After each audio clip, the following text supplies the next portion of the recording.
할렐루야. 우리가 기뻐할 수 있는 이유는 하나님이 우리를 사랑하기 때문입니다. 할렐루야. 우리가 인생 속에 많은 일들을 겪지만 그럼에도 불구하고, 성도의 믿음의 단어가 그럼에도 불구하고거든요. 하나님을 믿는데 어떻게가 아니라 하나님을 믿는데 나에게 이런 일이 일어났는데 그럼에도 불구하고 하나님이 나를 사랑하신다 라고 고백하는 것이 우리 믿음의 성도의 길이라는 것입니다. 하나님은 우리를 택하셔서 우리를 향한 하나님의 사랑을 가르쳐 주셨습니다. 이스라엘 역사도 택하심의 역사입니다. 하나님이 아브라함을 갈대아 우르에서 택하시고 큰 민족을 이루어 하나님이 천하 만민이 너로 인하여 복을 받겠다 말씀하십니다. 그리고 아브라함을 통하여 그 민족에 대해서 예언하시는데, 너희 민족이, 이스라엘 백성이 애굽의 노예로 430년간 있을 것이다 라고 예언하십니다. 그런 일이 안 일어나면 좋은데, 근데 하나님의 구원의 역사와 하나님의 섭리는 사실은 우리가 다 알지 못합니다. 여러분, 지금 지구가 움직이는 게 느껴지시나요? 너무 큰 것이 움직이고 하면은 작고 작은 우리는 느끼지 못하는 것처럼, 이 수천 년의 인류의 역사, 수만 년일 수도 있는 이 역사 속에서 하나님의 이 구원의 역사, 이 섭리는 우리가 하나하나 그 이해하고 느끼고 알 수 없는 것들입니다. 그래서 창세기 15장 13절에서 14절 말씀에 하나님이 아브라함에게 이 예언의 말씀을 전하십니다. 이 말씀을 함께 봉독하도록 하겠습니다. 시작.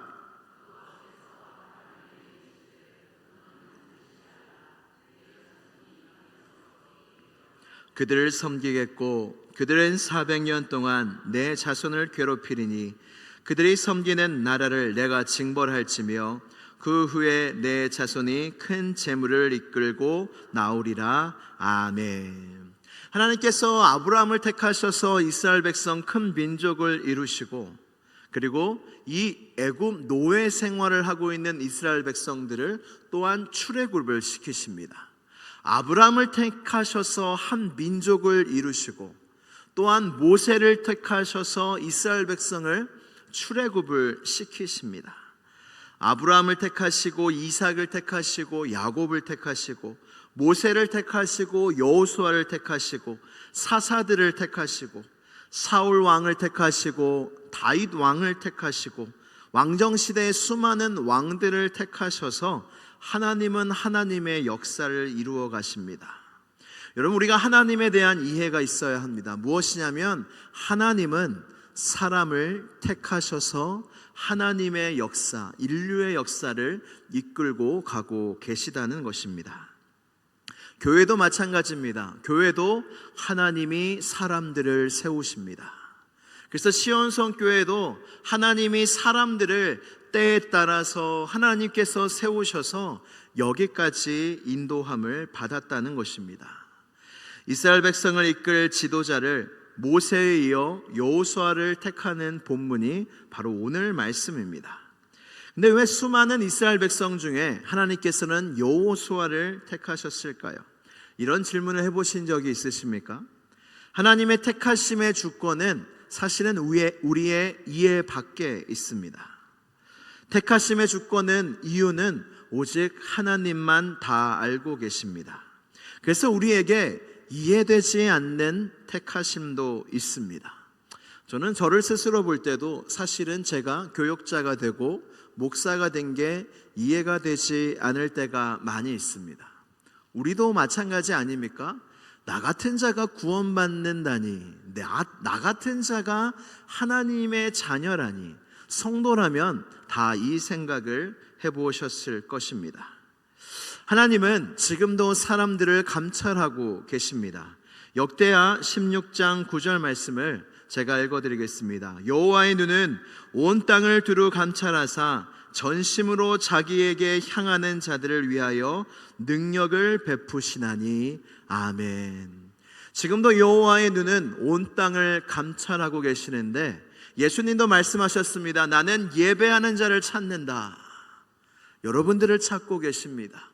여호와도 하나님도 지금도 온 땅을 감찰하고 계셔서 전심으로 자기를 향하는 자들을 찾으시고 그에게 자기의 능력을 베풀고 계시다는 것입니다. 전심으로 하나님을 향하시게 되기를 축복합니다. 여러분, 우리의 마음이 뭘 향해야 합니까? 하나님은 언제나 전심입니다. 우리가 많은 신경 쓸 것도 많지만 하나님은 우리의 전 마음을 다하여 여호와 하나님을 사랑하라 말씀하신 것처럼 전심으로 하나님을 향하기를 원하시며 하나님을 사랑하기를 원하십니다. 가나안 12정탐꾼 중에 오직 갈렙과 여호수아만이 전심으로 하나님을 믿으며 믿음의 고백을 합니다. 그때 하나님이 여호수아를 눈여겨보셨습니다. 또 여호수아를 눈여겨보신 말씀이 장면이 나오는데 출애굽기 33장 11절 말씀을 함께 봉독하도록 하겠습니다. 시작. 사람이 자기의 친구와 이야기함 같이 여호와께서는 모세와 대면하여 말씀하시며 모세는 진으로 돌아오나 눈의 아들 젊은 수종자 여호수아는 회막을 떠나지 아니하니라. 아멘. 모세도 하나님과 친구처럼 대면하여 이야기하다가 돌아갔는데 여호수아는 떠나지 아니하였어요. 하나님이 그때 여호수아를 눈여겨 보셨던 것입니다. 모세도 갔는데 여호수아는 왜 회막에 남아 있었을까요? 아마 모세가 그 하나님과의 친밀함이 부러웠던 것입니다. 모세가 하나님과 대면하여 봤던 것이 부러웠던 것입니다. 여호수아는 그렇게 하나님에 대한 갈망 속에 그 회막에 남아 있었습니다. 그때 하나님이 여호수아를 보셨을 것 같습니다. 요한계시록에 보면은 예수님께서 7 금초대 사위를 거니신다. 교회에 대해서 말씀하시면서 내가 7 금초대 사위를 거닌다는 말씀을 하십니다. 이 말씀은 주님은 교회를 거니시는 분이라는 말씀입니다. 지금도 주님께서 우리 시온성교회를 거니고 계시는 줄로 믿습니다. 그리고 감찰하시는 거예요. 누가 있나 보시는 거예요. 예배하는 자가 있나, 전심으로 나를 향하는 자가 있나, 시온성교회를 두루 다니시며 주님은 지금도 보고 계시다는 것입니다. 하나님께서 사울 왕에 이어 다윗을 세울 때도 하나님은 감찰하셨어요. 그 이스라엘 백성 중에 한 명을 왕으로 세워야 하는데 그 천직이었던 그 목동 생활을 했던 목자였던 그 다윗 왕을 하나님이 찾아내시지 않습니까? 뭘 보셨겠어요? 다윗이 그 부모한테도 업신여기고 사람들한테도 업신여기는 그 목자의 일을 하면서 가축을 이렇게 치는 일을 하면서 하나님을 향한 그 마음, 다윗의 하나님을 향한 사랑의 마음은 왕으로 기름 부음 받았을 때 생겼다고 생각하십니까? 아닙니다. 다윗 왕 마음속에는 그 하나님을 향한 마음, 내가 가족 중에서도 가장 비천하고 사회적으로도 가장 비천한 곳에 있지만 다윗의 마음만큼은 하나님을 향해 있었고 하나님을 뜨겁게 사랑하는 마음이 있었기 때문에 그 이새의 아들 중에 잘나고 잘난 이새의 아들들 중에 그들이 아니다, 저 목동 다윗을 불러와라, 저가 내 마음에 합한 자다라고 주님이 말씀하신 것입니다. 우리는 기억해야 합니다. 하나님은 지금 두루 감찰하고 계십니다. 이 예배 가운데도 하나님은 두루 감찰하고 계시고 여러분들이 가정에 있을 때도 주님이 감찰하고 계시며 여러분들이 직장에 있거나 어딜 가거나 하나님은 우리를 두루 감찰하고 계십니다. 감찰하단 말이 너무 딱딱하게 느껴지십니까? 우리가 파송 찬양할 때 늘 부르지 않습니까? 하나님 사랑의 눈으로 너를 어느 때나 바라보시며, 믿으십니까? 어느 때나, 우리가 주님과 좀 멀어졌을 때나 우리가 죄를 지을 때나 하나님은 언제나 우리에게 사랑의 눈으로 바라보고 계십니다. 왠 줄 아십니까? 예수 그리스도의 십자가 때문이고 우리가 믿음으로 하나님의 자녀가 되었기 때문에 우리는 이미 영원한 하나님의 사랑이 보장된 은혜와 축복을 받은 사람입니다. 할렐루야. 이게 우리의 놀라운 은혜인데, 그렇게 사랑의 눈으로 우리를 바라보고 계시지만 또 하나의 눈이 무엇이냐면, 내가 누구를 사용할까? 내가 누구를 쓸고? 내가 누구를 보낼고? 주님은 그렇게 감찰하고 계시다는 것입니다. 사랑하는 성도 여러분, 우리가 주님께 사랑의 눈길만 받는 것도 얼마나 황성하고 은혜인지요. 그러나 우리에게 더 영광과 축복이 무엇이냐면 우리 같은 사람을 하나님이 사용하신다는 것입니다. 그래서 우리의 꿈이 무엇이냐면, 하나님, 저 좀 사용해 주세요. 하나님의 손에 붙들려서 주의 몸된 핏값으로 사신 이 시온성 교회에 하나님 저 좀 사용해 주세요. 하나님이 보내주신 그 직장 속에서 하나님 날 사용해 주세요. 하나님이 보내신 그 가정 속에서 나 하나님께 쓰임받고 싶습니다. 하나님 나를 사용해 주세요 라는 소원이 우리에게 있어야 할 줄로 믿습니다. 그래서 우리의 큰 영광은, 큰 은혜는 우리의 삶의 모든 자리에서 하나님이 나를 통해서 일하실 때 우리 성도의 영광과 은혜가 있는 것입니다.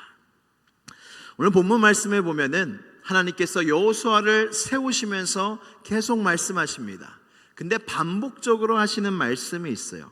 우리 여호수아, 오늘 본문 말씀인데 여호수아 1장 6절에서 7절 말씀을 함께 봉독하도록 하겠습니다. 시작.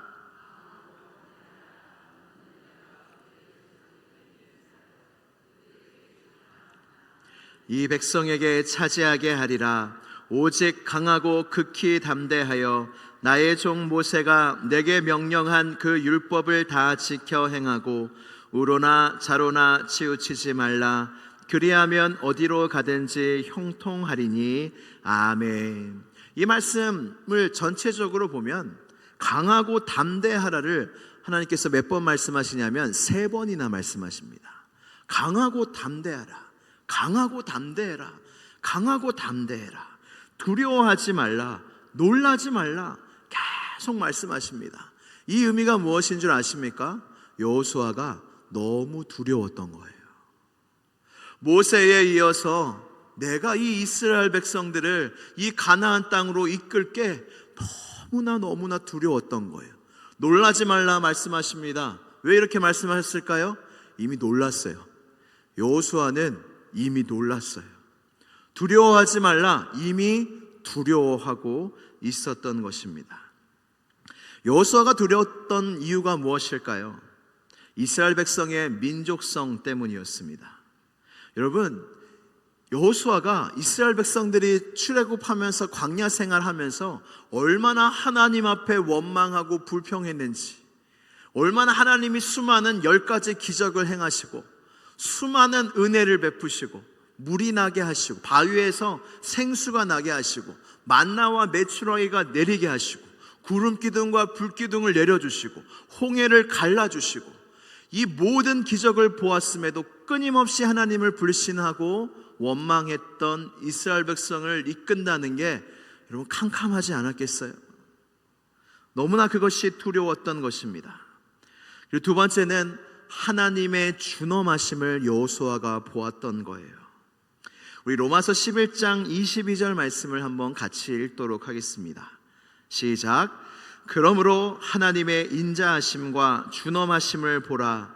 넘어지는 자들에게는 준엄하심이 있으니 너희가 만일 하나님의 인자하심에 머물러 있으면 그 인자가 너희에게 있으리라.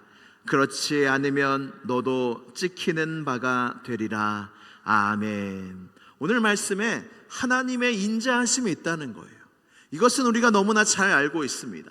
십자가 사랑을 통하여, 영원한 사랑을 통하여 우리가 하나님이 우리에게 얼마나 인자하시고 자비하시고 긍휼을 베푸시고 친절하시고 그런 하나님인 줄 우리는 너무 잘 알고 있습니다. 근데 하나님에 대해서 잘 모르는 게 있는데 그것이 바로 하나님의 준엄하심입니다. 하나님의 준엄하심이 뭔지 아십니까? 하나님의 단호함입니다. 하나님의 엄격함입니다. 여러분, 하나님이 그냥 오냐오냐 해주시는 아버지가 아니십니다. 하나님은 한량없이 자비로우신 분이시고 은혜와 사랑이 넘치는 분이시지만 때때로 하나님은 엄격하시고 단호하신 분이십니다. 지난 주일 오후 3시에 청년들과 이 자리에서 헵시바 모임이라는 모임을 갖고 있습니다. 이 모임에서 사순절을 맞아서 마가복음 1장부터 16장까지 1시간 반 동안 공동체 성경 읽기라는 것을 했습니다. 영상을 틀면서 말씀이 계속 나오는 거예요. 그러면 우리 함께 모여가지고 말씀을 보면서도 읽고 또 화면을 보면서도 하나님의 말씀을 듣고 나서 1시간 반 동안 아이들이 이렇게 눈을 비비면서 그래도 끝까지 청년들이 말씀 묵상을 잘했습니다. 그리고 끝나고 이렇게 나누는데 어떤 한 21살 그 청년이 이런 나눔을 하는 거예요. 제가 처음 이렇게 이 복음서를 처음부터 끝까지 읽었는데 저는 예수님이 너무 친절하게만 보였다는 거예요.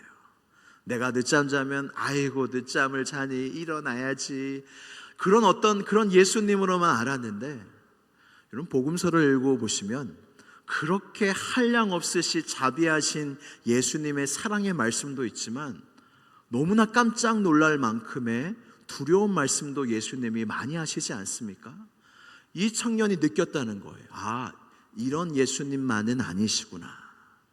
준엄하심을 느낀 거예요. 참 너무 감사하더라고요.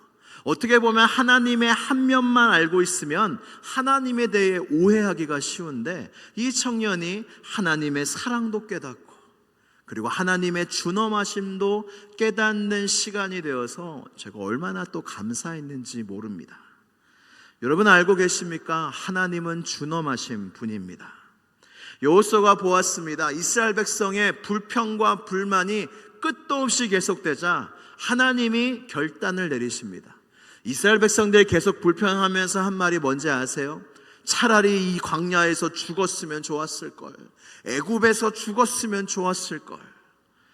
근데 하나님이 참고 참으시다 하나님의 준엄하심을 보이십니다. 뭐라고 말씀하시냐면 내 귀에 들린 대로 너희에게 행하리라. 너무 두려운 말씀이에요. 우리도 하나님 앞에서 입을 조심해야 합니다. 내 귀에 들린 대로 내가 행하리라. 나는 망했어, 나는 죽을 거야, 나는 안 돼.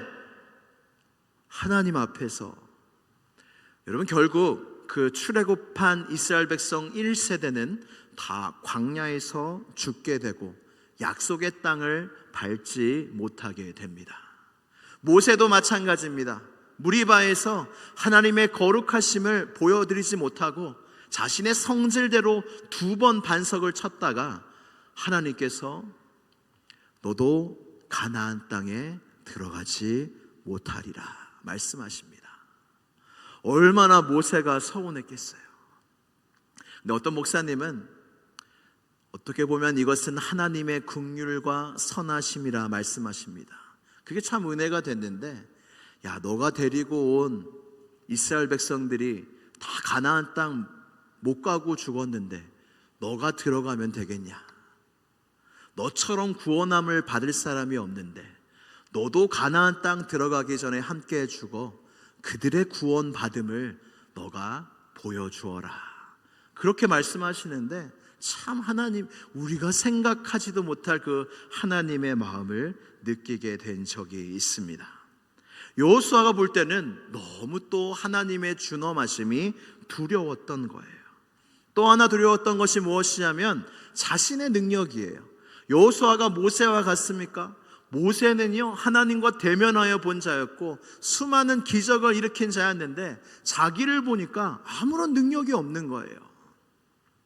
우리가 인선을 하고 교회에서 직분을 세울 때 많이 듣는 말이 이런 말입니다. 목사님, 저는 감이 아니에요. 목사님, 저는 안 돼요. 저는 말씀을 못하죠. 저는 절대 안 돼요. 저는 이거를 할 수 없어요. 이렇게 말씀들을 많이 하십니다. 왜요? 능력이 없는 거예요. 없다는 거예요. 내가 믿음이 그렇게 없다는 거예요. 내가 이걸 섬길 만한 그런 것이 저한테는 없다는 겁니다. 모세도 똑같습니다. 불타는 떨기나무에서 하나님이 모세를 부르실 때에 내가 너와 함께한다, 가라, 이스라엘 백성을 출애굽시켜라 했을 때 모세는 몇 번 부인했죠? 3번 부인했습니다. 하나님, 보낼 만한 자를 보내소서. 저는 입술이 둔합니다. 계속 저는 못합니다. 저는 예전에 이 말씀을 묵상할 때에 되게 겸손하다, 되게 자기 객관화가 잘 된다라고 생각을 했어요. 맞지 않습니까? 모세가 뭘 할 수 있겠어요? 모세가 그 왕자에서 쫓겨나가지고 목동일 뿐인데 어떻게 출애굽을 시켜요? 한 민족을. 애굽 왕과 어떻게 싸웁니까? 모세는 정확하다라고 생각을 했는데 나중에 더 묵상을 해보니 이것 또한 교만일 수 있구나. 왜요? 하나님이 된다 하는데, 하나님이 내가 너와 함께한다 말씀하시는데 뭐라고 하는 거예요? 안 된다는 거예요. 저는 못한다는 거예요. 너 못하는 거 알아. 근데 내가 할 거야. 내가 너와 함께 할 거니까 괜찮아. 근데 안 된다는 거예요. 저는 못한다는 거예요. 여호수아는 이 모든 것이 너무나 두려웠던 것입니다. 그래서 여호수아를 하나님이 이스라엘 모세에 이어서 이스라엘 지도자로 세우시기 전에 그의 두려움을 다루고 계신다는 겁니다. 연세대의 언론홍보 영상학부 김주환 교수님이라고 혹시 아십니까? 이분이 참 인상적인 말을 했어요. 뭐냐면 짜증, 분노, 걱정, 공포 등 이 부정적인 정서는 모두 두려움에서 다 온다는 거예요. 이게 일리가 있더라고요. 분노하면 뭔가 강하게 보이잖아요. 두렵다는 건 뭔가 약하게 보이고 무섭다는 건데, 언제 분노하게 되냐면, 언제 공격적인 성향이 드러나게 되냐면 우리가 두려움을 느낄 때 공격적인 성향과 분노가 드러난다는 거예요. 강아지를 예로 드시더라고요. 그 힘센 강아지, 덩치 큰 강아지는 그냥 지나갑니다. 근데 작은 강아지는 그런 강아지 보면 어떻게 해요? 엄청나게 짖는 거예요. 이길 수 있다고 생각해서 짖는 걸까요? 아니죠. 두려운 거예요. 두려우니까 그렇게 공격적으로 짖게 된다는 거예요. 우리도 마찬가지입니다. 우리도 세상적으로 두려울 때 우리 안에 부정적인 것들, 분노와 짜증과 불평과 원망이 두려움 속에서 다 나온다는 거예요. 참 일리가 있는 말입니다. 우리가 하나님이 아닌 다른 것들을 두려워할 때 우리는 하나님을 불신하게 됩니다. 성경은 우리에게 뭐라 말씀하시냐면 하나님 한 분만 두려워하면 된다. 할렐루야. 너희가 이 세상에 보일 것이 많지만 안 두려워해도 된다. 하나님만 두려워하면 다른 거 안 두려워해도 된다. 근데 하나님을 두려워하지 않으면 다른 모든 것들이 두려워지게 되고 그 두려움 속에 살 수밖에 없다고 말씀하고 있습니다. 인생에 대한 두려움이 우리가 얼마나 큽니까? 매일 걱정을 합니다. 걱정을 사서 한다는 말이 있더라고요. 사는 거예요. 가만히 있으면 안 사도 되는데 걱정을 막 사오는 겁니다.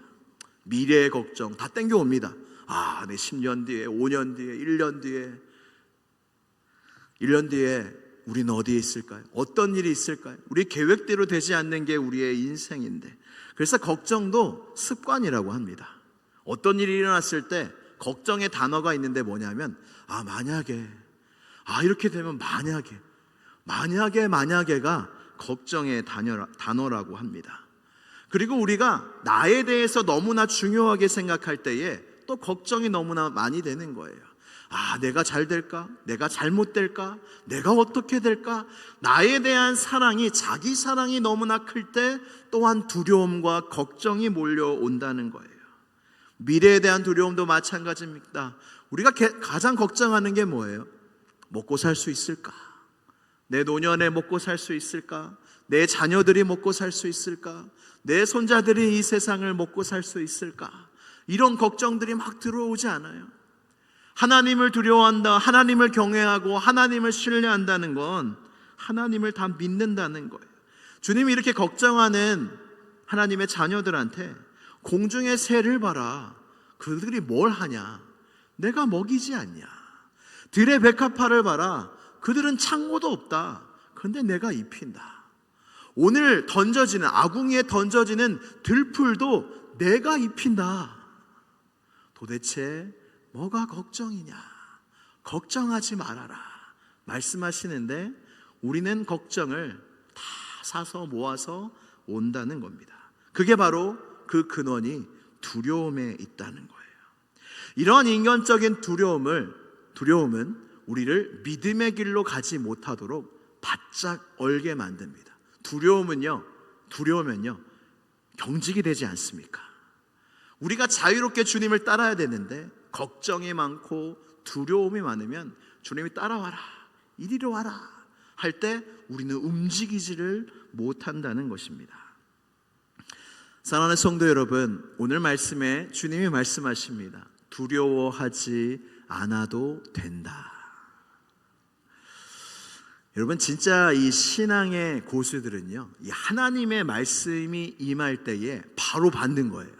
바로 아멘으로 받아갖고 이것이 반드시 이루어질 거라고 믿는 게 진짜 믿음 있는 사람이에요. 이제 두려워하지 말라는 말씀을 똑같이 받아도 어떤 분들은 근데요, 하나님 근데요, 하나님 근데 만약에요. 두려워하지 말라. 여러분, 신앙은요 단순해져야 됩니다. 하나님의 기록된 말씀이면 아멘하고 받는 거예요.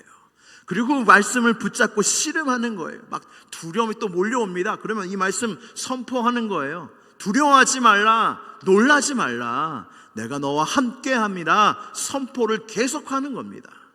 그래서 여러분, 시편 말씀에도 내 영혼아 어찌하여 너는 근심하며 두려워하느냐, 너는 하나님께 소망을 두라. 그가 여전히 너를 도와주심으로 너는 여전히 주님을 찬양하리로다. 그 영혼의 선포를 하는 겁니다. 우리의 영혼은 나약해서 항상 말씀이 선포돼야 돼요. 두려워하지 말라. 근데 두려워하지 말라. 만약에 두려워하지 말라. 하나님이 함께 하시지 않냐. 이것이 우리가 두려워하지 않아도 될 이유입니다. 뭐 많은 게 해결돼야, 걱정 요소들이 많이 없어져야 우리가 두려워하지 않을 수 있을 것 같은데 아니에요. 내가 하나님의 말씀만 믿으면, 두려워하지 말라, 내가 너와 함께함이라, 이 말씀만 100% 확실하게 믿어도 우리의 마음에 얼마나 많은 두려움들이 떠나가며 세상에 빼앗을 수 없는 하늘의 평강이 나의 마음 가운데 임하겠습니까? 말씀을 마무리하려고 합니다. 베드로가 물에 빠진 이야기를 다 아시지요. 베드로가 예수님이 바다 위를 건너오시는 걸 봅니다. 그때 베드로는 너무 좋아요. 많은 어떤 그런 우리가 할 법한 일들을 해서 시행착오를 미리 겪어주셨기 때문에 우리가 참 좋은 게 많습니다. 그래서 베드로는 사타나까지라고 그 예수님께 이렇게 꾸중을 듣지 않습니까? 그래서 베드로 형님은, 형님이라 부르고 싶어요. 위에 가면은 다 이 가족이지 않습니까? 우리 베드로 형님을 꼭 만나서 감사하다는 인사를 전해드리고 싶어요. 그리고 그때 이야기, 여러분 천국 가면요, 그런 우리 성경에 나왔던 그 성경의 인물들과 이렇게 마주 앉아서 차 한잔 마시고, 베드로 형님, 그때 왜 그러셨습니까? 이렇게 이야기하면서 그런 날 되게 기대되지 않으십니까? 베드로가요, 이 예수님이 오실 때 진짜 주님이시면 나를 바다 위를 건너게 해달라고 구합니다. 그때 예수님이 오라 하십니다. 그때 베드로가, 여러분 이 베드로는요 엄청, 우리가 무시해서는 안 되는 게 엄청 믿음입니다. 여러분 그때 그 배에, 그 바다에 여러분 믿음이 있더라도 거기를 어떻게 내려가요? 안 되죠. 근데 베드로는요 다 그 배 위에 올라가서 발을 내딛습니다. 놀라운 일이 일어납니다. 안 빠지는 거예요. 예수님께로 이렇게 걸어가는 거예요. 그때 바람이 세차게 붑니다. 그때 베드로 마음속에 뭐가 들어왔냐면 두려움이 들어왔습니다. 그 바람을 보고 두렵자 물에 빠지게 됩니다. 여러분, 우리의 마음속에 두려움이 오면 이런 부정적인 길로 가게 됩니다. 두려움이 오면 의심하게 되고, 그래서 예수님이 작은 자야 어찌 의심하였느냐, 우리 안에 두려움을 몰아내야 하는 이유는 바로 이 때문입니다. 두려우면 하나님을 의지하기보다 의심하기 때문에. 근데 물에 빠졌어요. 물에 빠져서 이제 죽게 되니까 이 두려움이 또 더 커지는 거예요. 그때 베드로가 주님께 손을 내밀며 주여 구원하소서. 여러분, 기도는 장황하지 않아도 됩니다. 여러분, 가장 능력 있는 기도가 뭔지 아세요? 하나님 도와주세요. 이게 진짜 능력 있는 기도예요. 주여 구원하여 주옵소서. 그래서 이런 기도들을 화살 기도라고 하는데, 여러분 마음이 어려울 때마다 시시때때로 이런 기도를 많이 드리세요. 유명에 갈 때도 문 열면서 주님 도와주세요. 어딜 갈 때도 주님 구원해 주세요. 주님 함께 해 주세요. 근데 결국에 주님이 그 손을 붙잡으시며 일으켜 그 바다에서 건져내십니다. 여러분, 두려움의 순기능도 있습니다. 이 두렵기 때문에 주님을 의지하는 거예요. 이 세상에 내가 두려워할 것들이 너무나 많기 때문에 내가 하나님을 의지하게 되는 거예요. 그렇게 하나님을 의지하게 될 때 그 어떤 것도 두려워하지 않게 된다는 것입니다.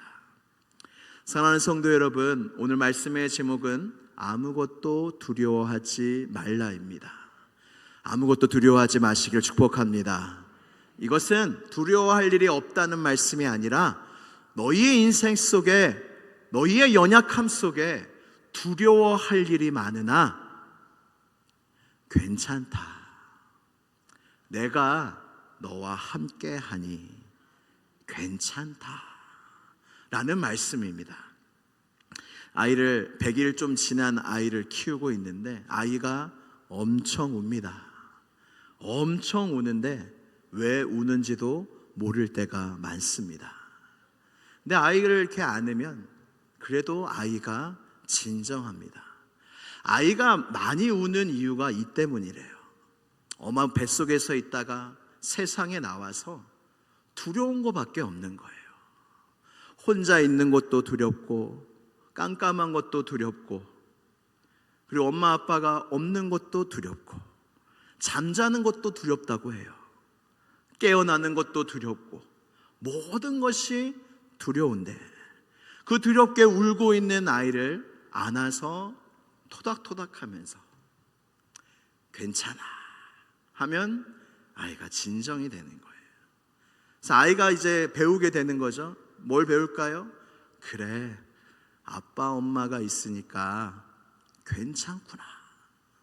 우리의 인생도 마찬가지로 두려워할 일이 많으나 늘 하나님이 함께 하시는 것을 결국에 우리가 경험하면서 아, 괜찮구나. 또 두려워할 일이 와도 믿음으로 괜찮구나. 하나님이 함께 하시니 괜찮구나. 주님이 이 고백을 우리에게 하게 하신다는 겁니다. 여러분, 제가 지난번에 소개했던 한강 작가, 노벨 문학상을 탔던 한강 작가도 아이를 키우는데 이런 시를 썼다고 합니다. 괜찮아라는 시입니다. 한번 들어보세요. 태어나 2달이 되었을 때에 아이는 저녁마다 울었다. 배고파서도 아니고 어디가 아파서도 아니고 아무 이유도 없이 해질녘부터 밤까지 꼬박 3시간 거품 같은 아이가 꺼져버릴까봐 나는 2팔로 껴안고 집안을 수없이 돌며 물었다. 왜 그래? 왜 그래? 내 눈물이 떨어져 아이의 눈물에 섞이기도 했다. 그러던 어느 날 문득 말해봤다. 누가 가르쳐준 것도 아닌데. 괜찮아, 괜찮아. 이젠 괜찮아. 거짓말처럼 아이의 울음이 그치진 않았지만 누그러진 건 오히려 내 울음이었지만 다만 우연의 일치였겠지만 며칠 뒤부터 아이는 저녁 울음을 멈췄다. 30 넘어서야 그렇게 알았다. 내 안에 당신이 흐느낄 때 어떻게 해야 하는지. 울부짖는 아이의 얼굴을 들여다보듯 짜릿짠 거품 같은 눈물을 향해 괜찮아. 왜 그래가 아니라 괜찮아. 이제 괜찮아. 사랑하는 시온성교회 성도 여러분, 주님이 이와 같이 우리에게 말씀하시는 겁니다. 괜찮다. 두려워할 일 많지만 괜찮다. 이제 괜찮다. 내가 너를 위하여 십자가 졌으니 이제 괜찮다. 내가 너희를 위하여 부활하였으니 이제 괜찮다. 내가 이제 임마누엘 하나님으로서 영원히 너희와 함께하니 이제 괜찮다. 이 말씀을 믿으시며 아무것도 두려워하지 마시기를 주님의 이름으로 축복합니다. 우리 함께 찬양하겠습니다. 나의 안에 거하라 찬양하겠습니다. 우리를 향한 주님의 음성으로 받으시며 우리 믿음으로 찬양합시다.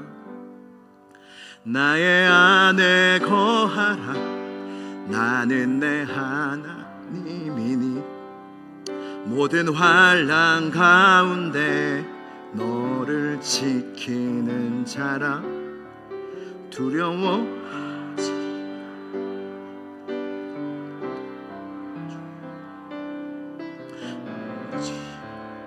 내 손 잡아주리라. 다시 한번 고백합니다. 나의 안에 거하라 나의 안에 거하라 나는 내 하나님이니 모든 환난 가운데 너를 지키는 자라 두려워하지 말라 내가 널 도와주리니 놀라지 말라 내 손 잡아주리라. 내가